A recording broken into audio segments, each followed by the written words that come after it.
Machishanda. Ini machishanda. Chiripo mawaka mabuildings lechi. Asi mubvunzo kuti building iyo ndeani?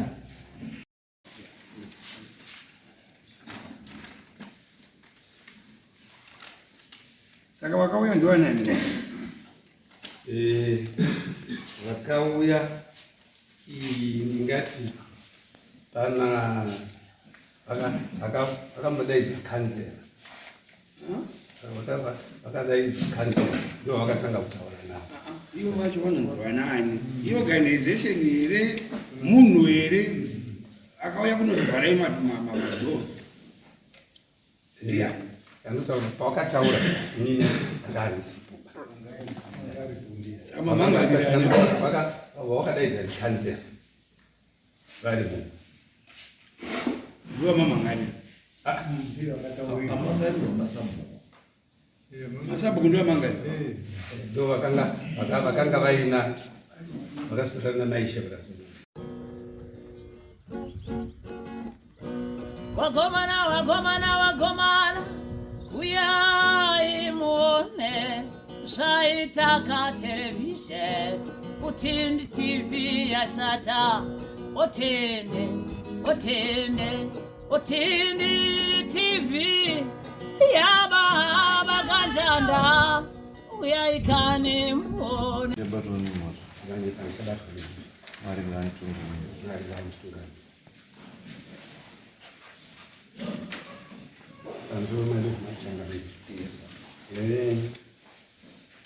Mpangani Love More. Very found a member. They are on a property and the chairman of the committee.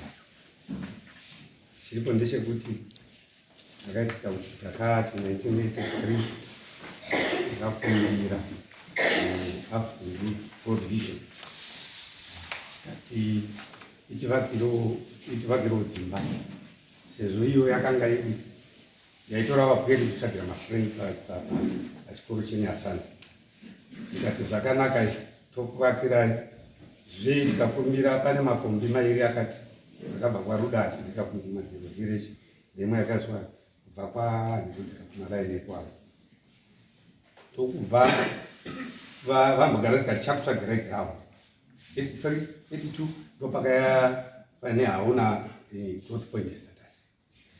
Saka ipapo ndopakazowanikwa ground ma84 yanga 83 ndopakanga pataurwa nyaya iyi.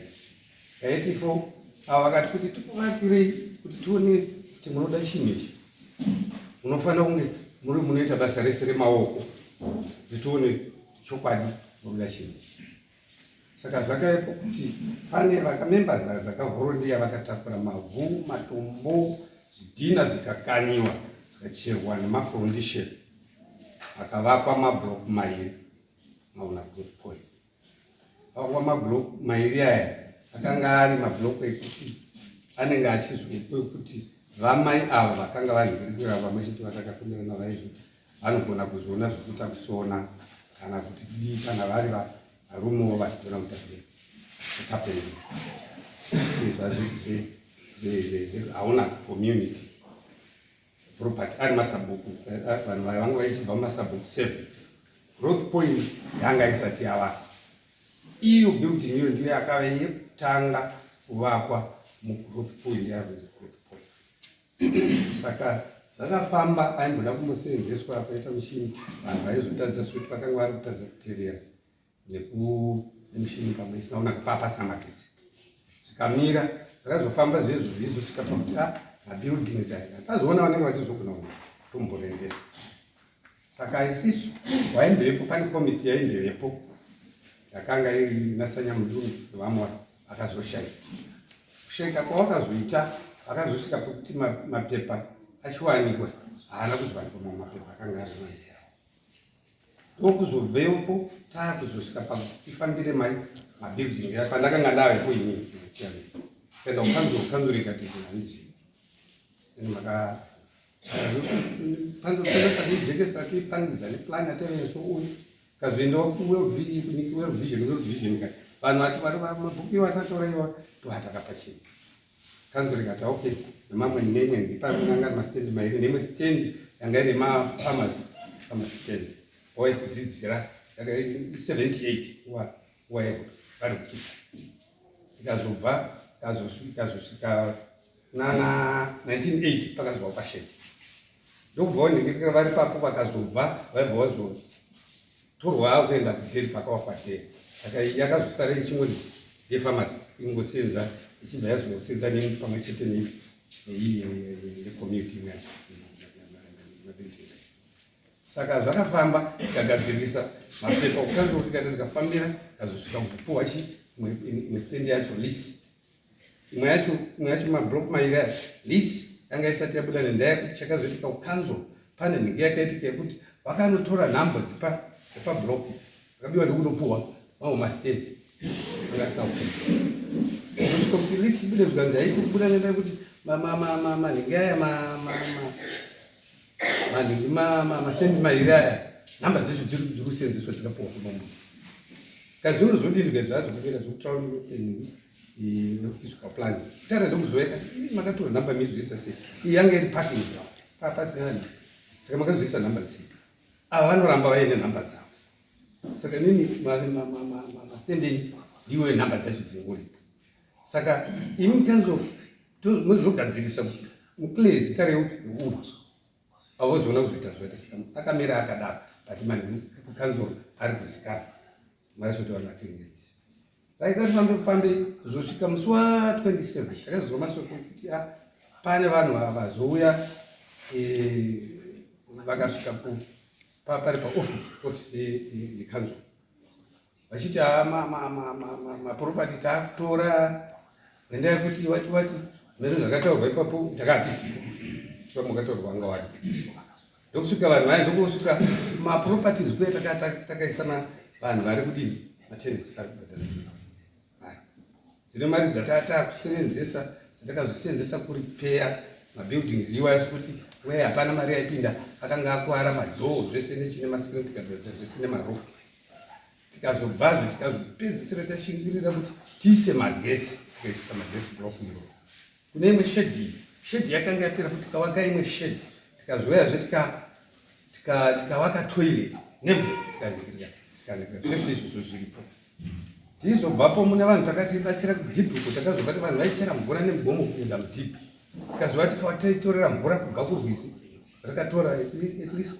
11 mapipes by 100 meters kusvitsa padhibhi iye zvinezvi mvura iri kupinda mudhibhi yakuya nekamaichachere nemugomo tikabatsira zvomwe mafootbridge ataipa vanhu vaita mashow nemafield day taivabatsira kuti chiwatengera zvimwe zvataipa tikazosvika pakubva ipapapa tikazobvazvo tikatsvaga tikanofambira tikatsvaga plan yeni yestendi iyoyo pane shedi yacho yekunzi stendi yagarisai panofanira kunga paine something tosipesera taitora tikaningirira plan yacho ichiri pdf 4 atati kuti tizoende kodi kuranisa mapepa acho kuti abude abva ipapapa takazobata kuti vanhu pane vanhu vakaita basa iri vakawanga ari ndo mamembers acho kataiwa vangachikirwawo chiise zvozvo zvazvo vakaomera pane zvino tikatikati aiwa tochiti vanenge vachida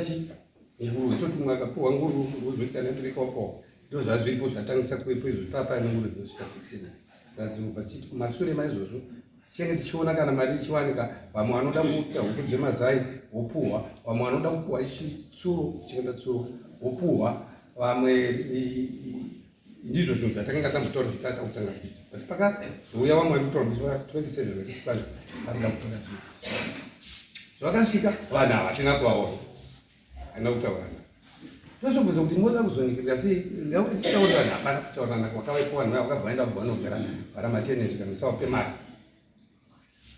isokuenda kumapurisa tikati une zvataitirwa mapurisa akati pamwe vari kunyingirira mirai mutanga maona kuti vatora mari yacho zishwa takati takamira kudaro sei tikamboti toenda kwaishe ndokuzobva wamwe tise tena kwaishikanzi aishe uri kuuya mangwani tikati ishe zvaari kuuya mangwani uchauya sei kuti gadzirisa saishe ndiye unotigadzirisa apo pakanga patorwa madzisabhuku sabhuku wakwatora ngwakwacha vanoziva kani muyananiswa tichaitichonaniswa zomana sabhuku naishe kuyananiswa hapana kuyananiswa kwakaitwa zvatakazomwenzwa ndezvokuti ishe vakazopedzisira vatoisa komiti mazisabhuku ariko komiti iyoyo ndokubva yatanga kukorekta pavakaenda kumapurisa mapurisa akati aiwa zviripo zvesho ndezvokuti imi musarwisane navo asi imi tsvagai nendishi nenge yekuti muende kuripota kana kwamama zvokuti izvi matadzana chikuti taurani ishe hatina zvikunotaura navo kuzobva kuzvika tozobva tauya kuzodini kuzomanhara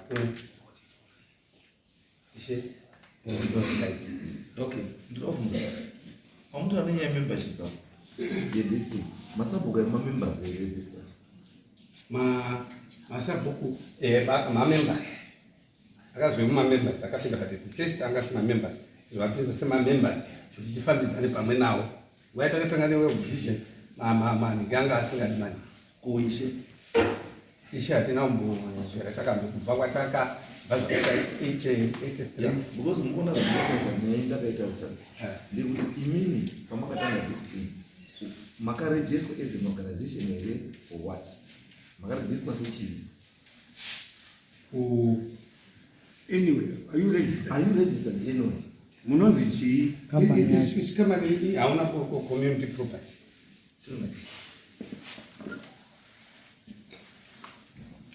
founder wacho ndiani founder inam one of the founders muri group yeah about 4.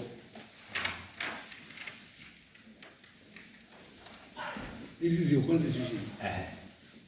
Paper registration. Registration.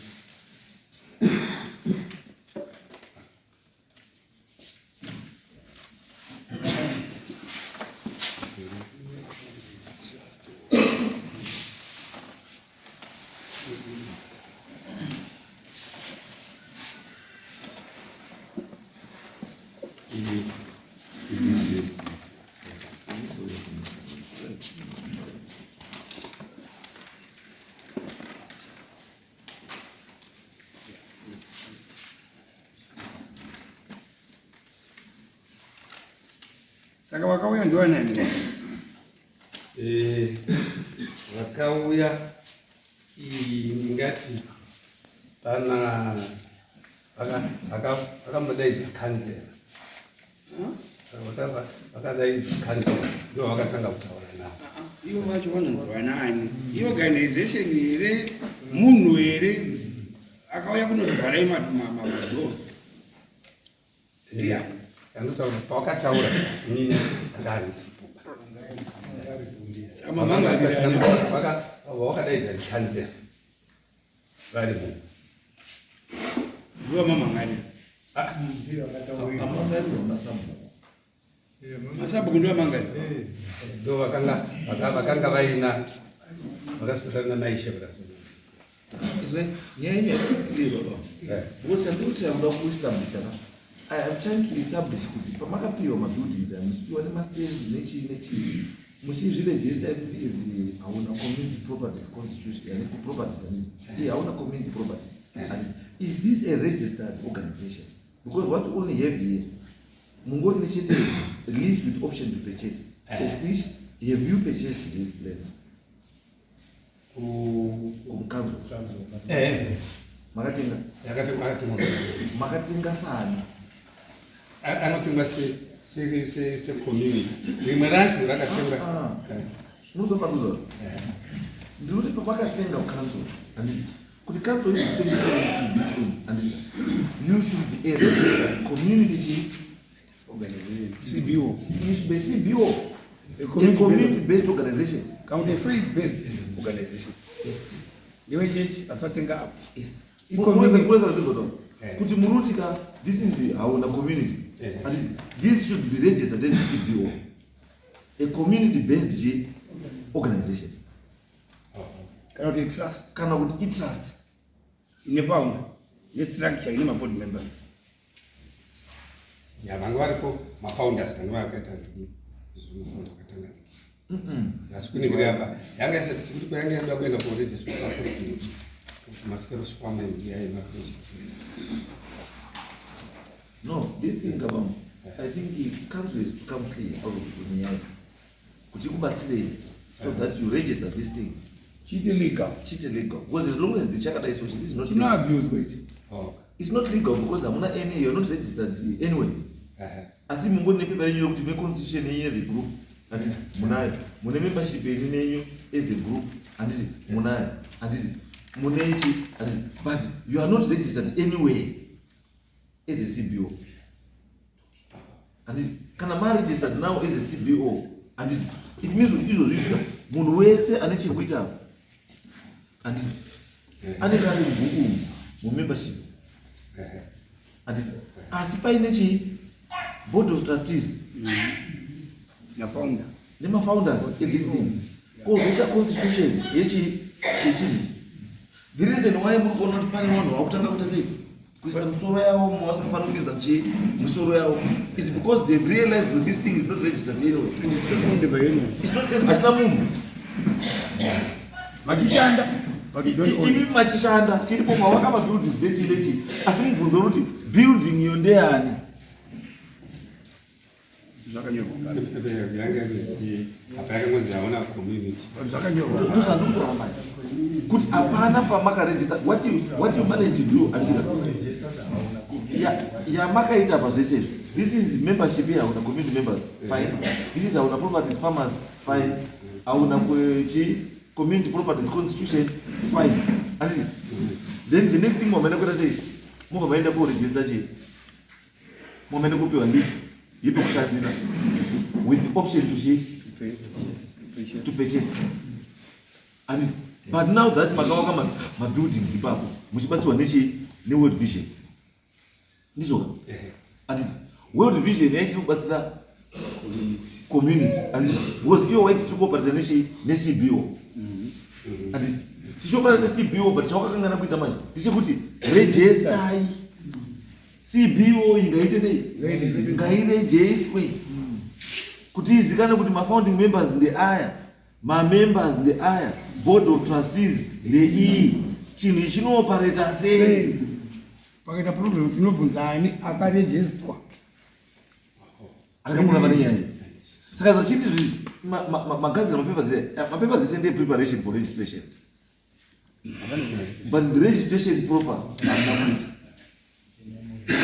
And then more registered this thing. Muchi protect such a warfare. Kana kuenda ministry medium chakuti women affairs, small and medium enterprises. They will assist you to register this thing. So that because right now chakuti kana choti ma properties yenyu anditi maana pane rent yaku generate. Asi kuti rent iri kuenda kuna ani kuiwana ani chasenze. Kuna account ere. All these things should be audited. Panofanga paine account yekuti mari ichikotorerwa maintenance iri kuenda kupi anditi panofanga paine board anditi you know whenever they sit and make a resolution, that resolution is followed. Andikambona asi zvese izvo zvamudi amuna. That's why mambona vanhu vari kubvawo kumhamba kwawo wakungofuswa achitaura kuti mwedzi wapera kumwana tipei mari. Atimbavuye ndomazabhuku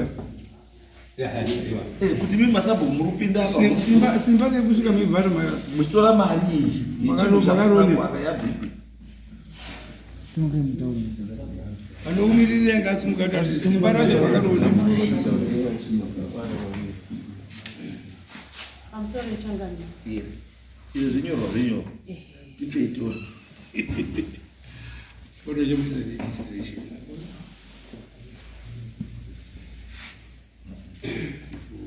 Next time sasweri pafolder yava. Asenzi baba. Unoshaisha zitana. Unoshaisha zitana because murizive folder iyi. Rulo kupambayo. Ndakabona.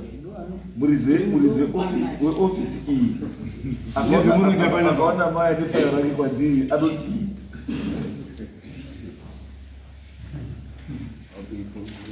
Ndakabona. Azvidi baba. Azvidi.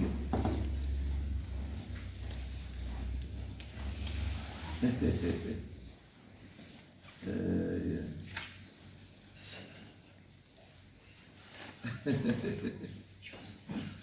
Chanda kwa hiyo.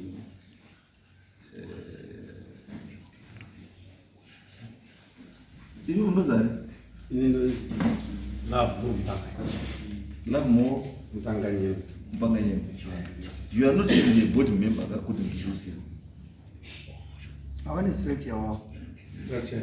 Hao. Wanu sawa maamumu baba chini. Akuduliza.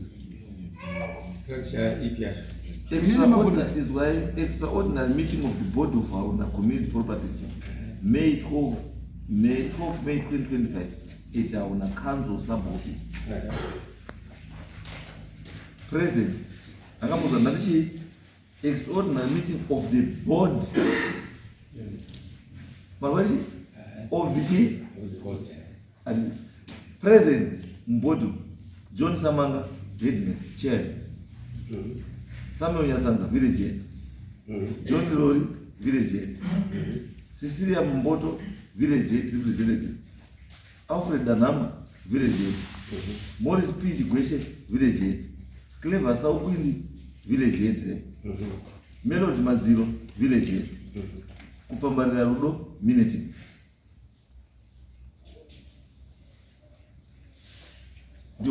Ndio body hauna community.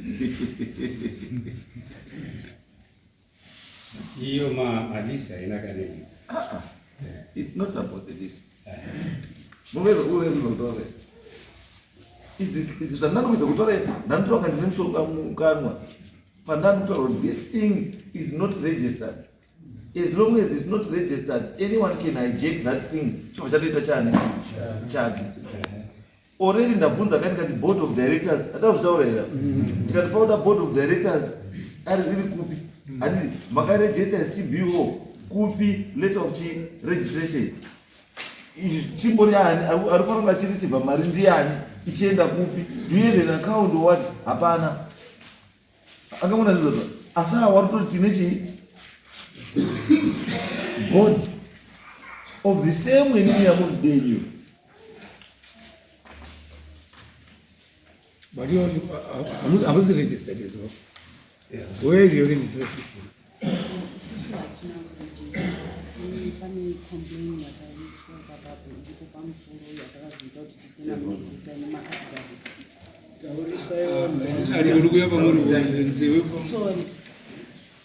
You are not registered. You have a board.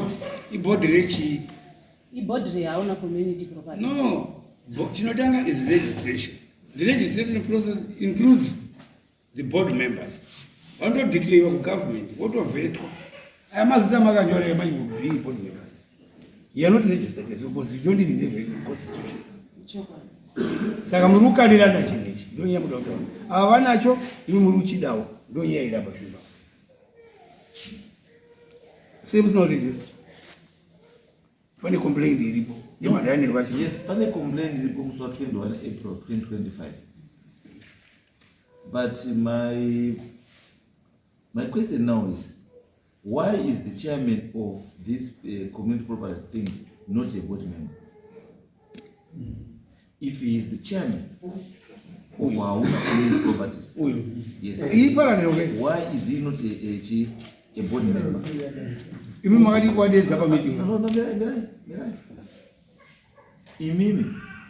Their complaint now is against the chairman of the Auna community properties. Who is Mr. Mpanganyemba?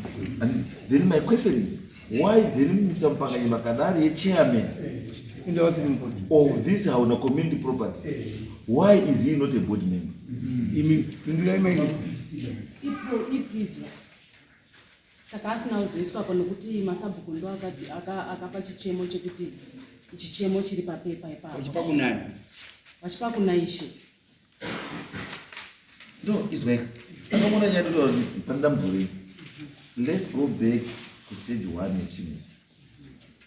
Let's identify our founding members. Owners of this thing. The founders of this thing are the owners of this thing. Let's assist them to register a CBO in their name. Because then membership register yobva yaitwapo nema founding members ndio vari kuzoti vanhu vari mukati mechinechi ndio vanayo. inini changamiro What I don't Ignore like. my minutes again. Mina ndikubatsira. According to these minutes, you're just a minute taker. Unless you're not a very interested person. Mukona nyaya tsamberi pama. Chandisabi. You know what I don't like about this thing? Pamakatanga chinhu makachitanga zviri genuine. Ndechekare chinhu chisi an old thing. 1981, 82. Masabhuku anga aripo ere 1981. Sabhuku anga aripo ndiani pakafomwa chinhu. Hapana akaripo. Sabhuku akanga aripo. Ndisabhuku ani? Sabhuku akanga sabhuku rori. Ndimi munoziva mafambiro yaona community property. Handiti? Mina nditomboerenga zvedu apa. According to Auna community properties, and we as the Auna community is supported by World Vision is the Auna community project covering the 7 villages named below in this document, represented by below undersigned village heads. That's point number 1. Number 2, the project started in 1983 and World Vision handed over the projects to the community in 1985.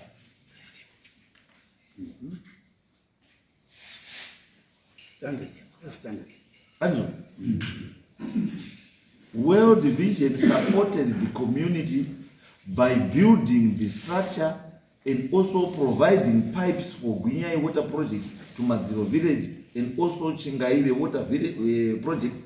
Moreover, the community also supported by molding bricks and providing labor. The building were meant to be training centers to benefit the community. Stand number 176, 177. My villages are benefited from this thing. What is doing? Idanama, Chigweshe, Nyatsanza, Madziro, Boto, Rori, Samshonga, Shirongore. The founding members were Mr. Chinzo, Seresi Munenga, Mpanga Nyemba, and V. Nyangani.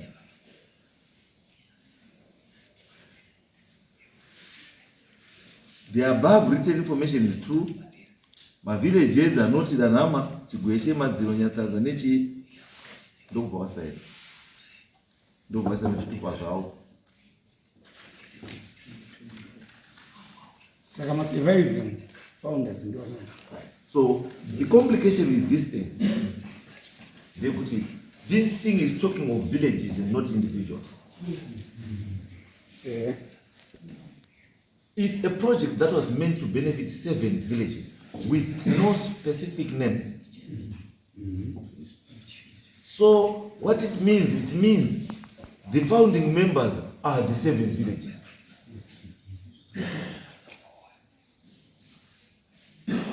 And a village is not only the village head. A village head is the village head with his subordinates.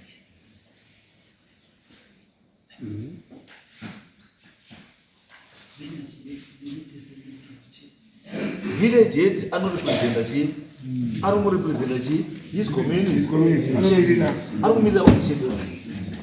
So my question then comes: membership.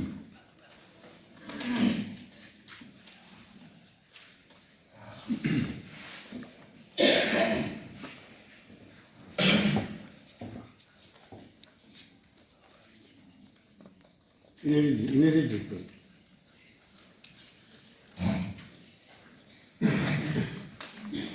So this is correct.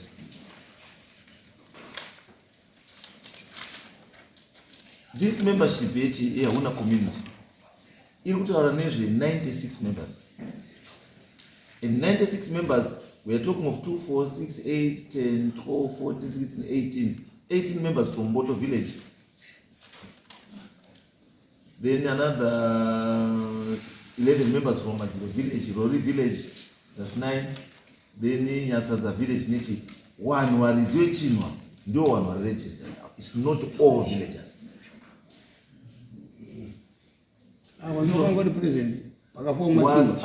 Ndio wakanga wali present, ndio waishanda, paidiwa kushanda, kwa building, vazidina, pakuchera mvura, nechi. These are the people, so these are the owners of the project. So when you say you are talking about the benefits achieved, these are the people who are supposed to share the beneficiaries from the project. Yes. This one. Then I didn't disagree with this one, this assertion, which I need to correct. Complaint against chairman of the Auna Community Properties, and this was written 21 April 2025. The above subject is relevant. As you are aware, the above mentioned entity is a creation of the party that was bestowed upon us, the village heads. It has come to our attention that Love Momfa Nganyemba is single-handedly operating this entity despite us being the stakeholders. He is also denigrating the party and its leadership. Appointment of party persons will be ideal.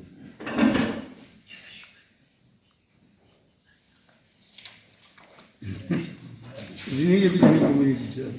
This organization. Come here. Zvazvirikuita manje isheno vakadaidza mutsangano vakati isu inini sekutonga kwandinoita. I don't record this.